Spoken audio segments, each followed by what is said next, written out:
No one knows. Does anyone wish to challenge my earlier assertion that no single person on the face of this earth knows how to make me? Actually, millions of human beings have had a hand in my creation, no one of whom even knows more than a very few of the others. Now you may say that I go too far in relating the picker of a coffee berry in far-off Brazil and food growers elsewhere to my creation, that this is an extreme position. I shall stand by my claim.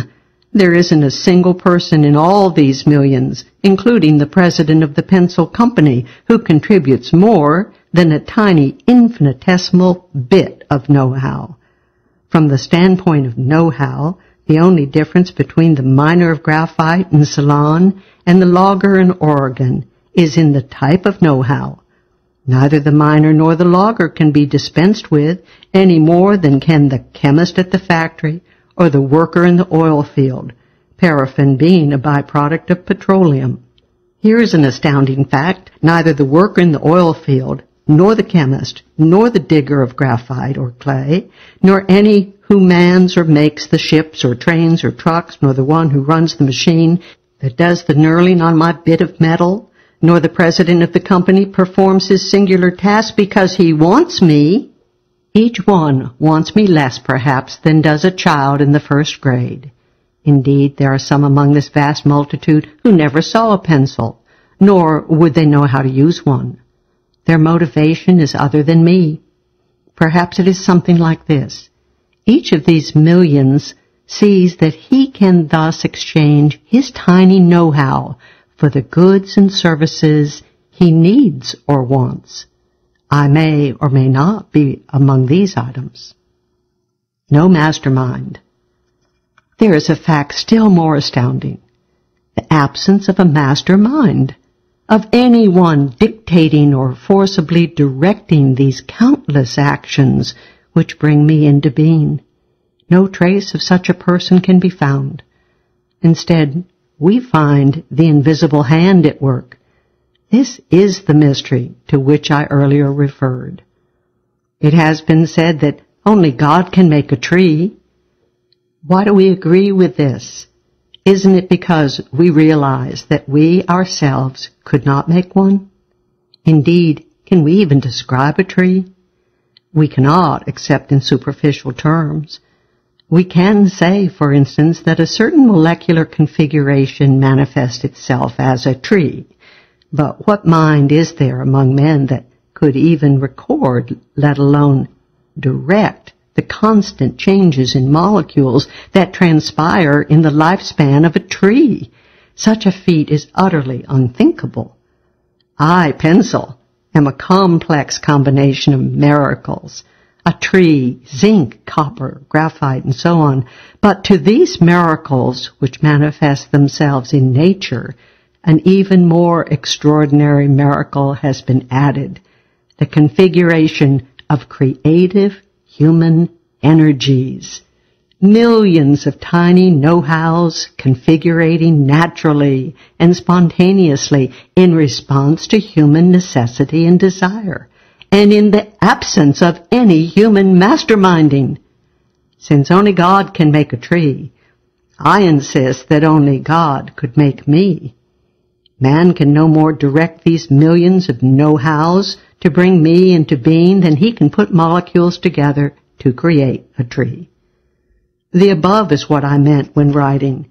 If you can become aware of the miraculousness which I symbolize, you can help save the freedom mankind is so unhappily losing. For if one is aware that these know-hows will naturally, yes, automatically, arrange themselves into creative and productive patterns in response to human necessity and demand, that is, in the absence of governmental or any other coercive masterminding, then one will possess an absolutely essential ingredient for freedom, a faith in free men. Freedom is impossible without this faith. Once government has had a monopoly of a creative activity, such, for instance, as the delivery of the mails, Most individuals will believe that the mails could not be efficiently delivered by men acting freely. And here's the reason. Each one acknowledges that he himself doesn't know how to do all the things incident to mail delivery. He also recognizes that no other individual could do it. These assumptions are correct. No individual possesses enough know-how to perform a nation's mail delivery, any more than any individual possesses enough know-how to make a pencil. Now, in the absence of a faith in free men, in the unawareness that millions of tiny know-hows would naturally and miraculously form and cooperate to satisfy this necessity, the individual cannot help but reach the erroneous conclusion that mail can be delivered only by governmental masterminding. If I, pencil, were the only item that could offer testimony on what men can accomplish when free to try, then those with little faith would have a fair case. However, there is testimony galore. It's all about us and on every hand. Mail delivery is exceedingly simple when compared, for instance, to the making of an automobile or a calculating machine or grain combine or milling machine or to tens of thousands of other things. Delivery? Why, in this area where men have been left free to try, they deliver the human voice around the world in less than 1 second. They deliver an event visually and in motion to any person's home when it is happening. They deliver 150 passengers from Seattle to Baltimore in less than 4 hours. They deliver gas from Texas to one's range or furnace in New York at unbelievably low rates and without subsidy.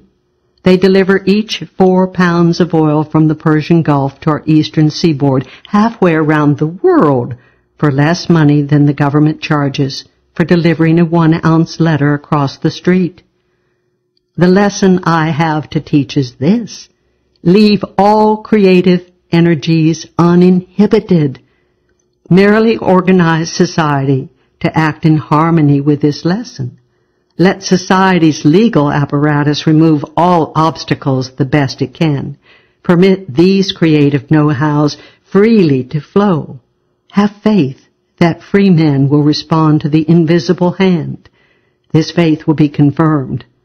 I, pencil, seemingly simple though I am, offer the miracle of my creation as testimony that this is a practical faith, as practical as the sun, the rain, a cedar tree, the good earth.